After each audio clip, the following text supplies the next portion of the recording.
接下来我来介绍一下我们软件右侧的加工控制模块。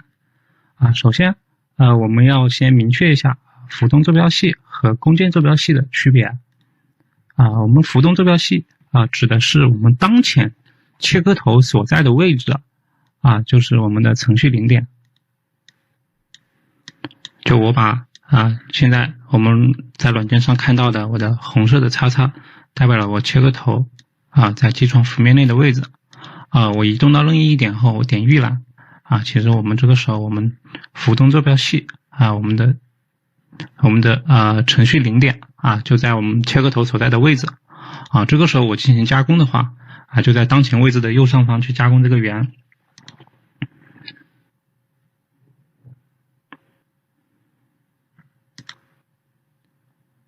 在浮动坐标系下，无论我移动到机床的任何一个位置我们都会以当前点作为它的程序零点，然后进行后面的加工。这个是已经我们幅面不够了。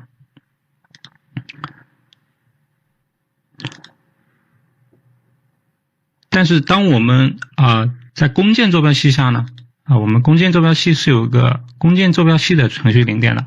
这个点我们默认最开始就是一个机械零点，但是我们可以把切割头移动到我们机床的某个位置，然后我们把这个位置我们可以把当前位置设为工件坐标系的一个程序零点。这个时候呢我们再把切割头移动到其他地方但是它后面进行加工的时候，它都会回到我们这个工件坐标系零点的那个位置附近去加工这个图形。这个就是我们工件坐标系和浮动坐标系的区别。因此我们在浮动坐标系下比较适合一个灵活的生产就是我们平时切割比如单张的板材或者是什么样子的，就是补料一些，我们用浮动坐标系会比较方便。但是当我们批量生产的时候，我们可以用工件坐标系。我们只要把这个工件坐标系的零点确定下来后面每次板材放置在固定的位置我们就可以使用这个工件坐标系去批量的生产，这样的效率会比较高。然后我们这边坐标系选择下面，我们可以进行 XY 轴的一个点动，然后 Z 轴的一个点动我们可以切换这个点动的速度。另外我们可以设置进行一个步进点动。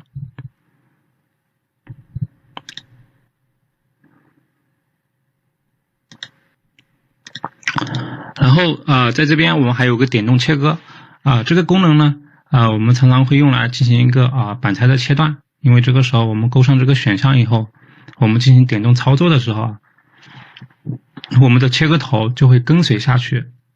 吹气出光我们相应的工艺参数呢就在这后面的省略号里面我们可以去设置我们点动切割时候所使用的一个功率和占空比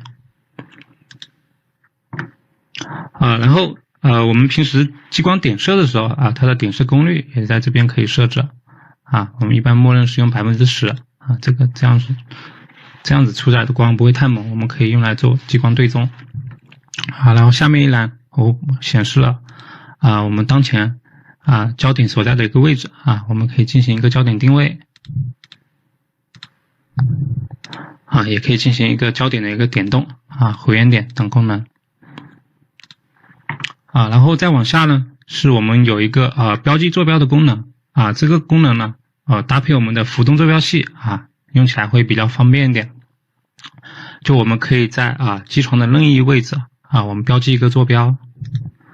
这时候呢我们这个坐标就被记录下来了我们会有个小旗子一样在这边。然后等我切割头移动到机床的其他位置，当我想回到这个标记点的时候我点这个返回标记我们就会空移到这个标记点。我们看我们这个切割头在往这个小旗子那边在走。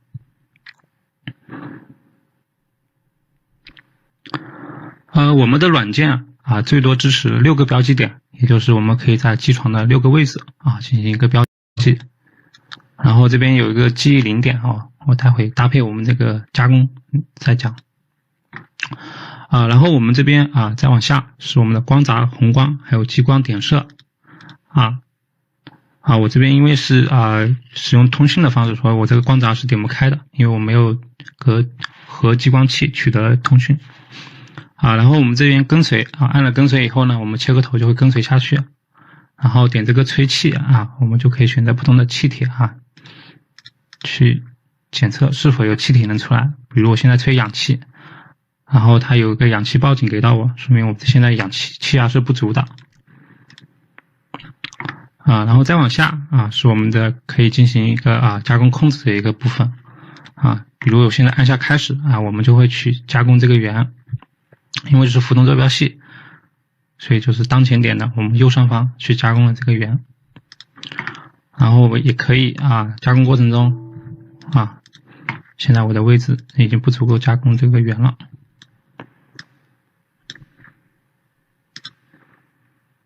加工的时候我可以点暂停，然后暂停以后可以继续，也可以不穿孔快速继续我们可以回退回退一段距离再进行加工也可以往前进，然后可以点停止停止完以后呢如果是没有完成刚刚的加工我们再来一次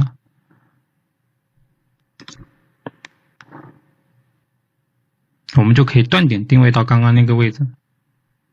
我们可以继续之前的加工。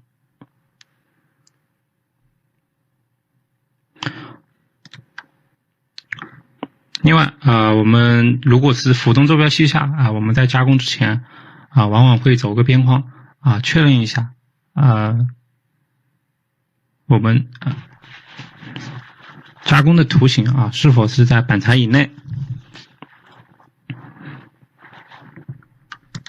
另外我们也可以点一下模拟，看一下我们实际我们的排序是否合理。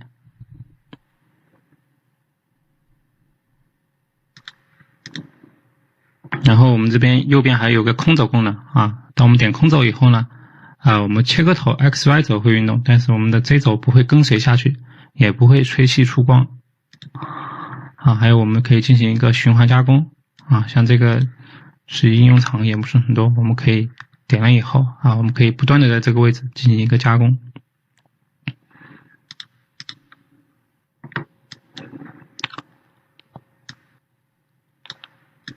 然后我们这边右下方还有个回零，当我们在比如我们在一个浮动坐标系下我们进行了一次走边框那这个时候它的程序零点就定下来了。然后这个时候呢，如果我们把切割头移动到了其他的位置，然后比如说我们移动到远端，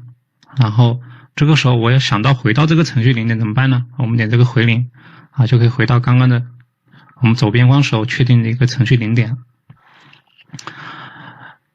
然后因为我们浮动坐标系下，我们每次走边框我都会更新我们的一个程序零点。那这个时候有时候我们当用浮动坐标系进行加工的时候有时候有可能我们会误操作，把我们的之前的程序零点搞丢了。这时候怎么办呢？就是我们刚刚提到了，我们在那个标记点这边有一个记忆零点，我们的记忆零点会有上一次的加工的所用的一个程序零点，我们会把它当做记忆零点保存下来。也就是如果是我出现了误操作，我可以返回到上一次的一个记忆的零点，这个时候我再进行加工我就可以尽量的避免因为一些误操作导致的我后面加工板材报废的一些问题。然后我们这边还有一些选项，是一个加工完成后自动返回零点，或者是我们可以选择是返回起点还是终点，或者是返回标记点都可以。然后单击停止是否自动回零就是我们点了停止以后是不是自动回零比如我现在点开始我现在点停止看我们切割头就会回到我们的程序零点。如果是用了这个子加工选择图形，比如说我们现在有2个图形如果我勾了子加工选择图形呢这个没有选中的图形是不会被加工的。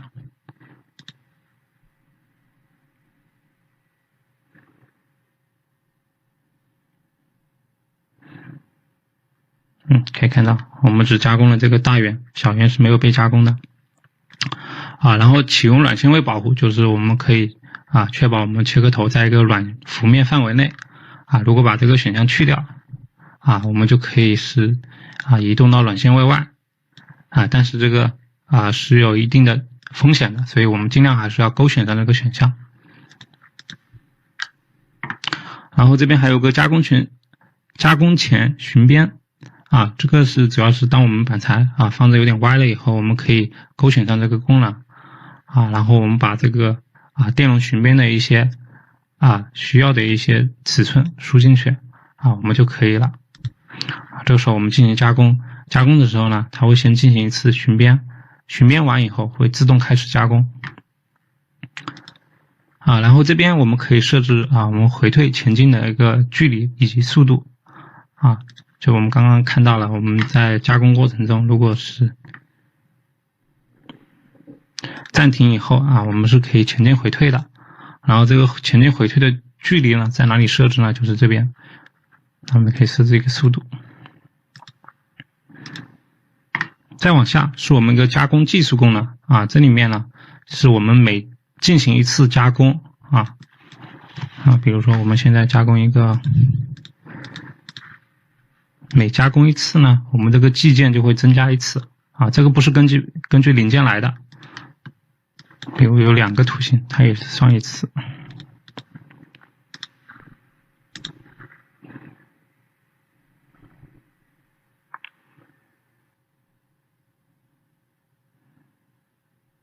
20然后我们可以设定一个计划数量当然这边管理可以把这边清零，这个可以做一个简单的一个加工管理。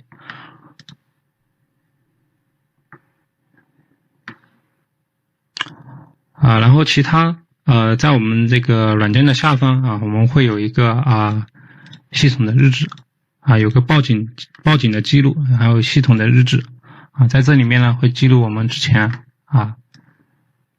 我们到底什么时候有进行了哪些加工，然后做了哪些操作是否进行了回原点都会有记录的。我们也可以查看到历史之前比如昨天上个月都可以。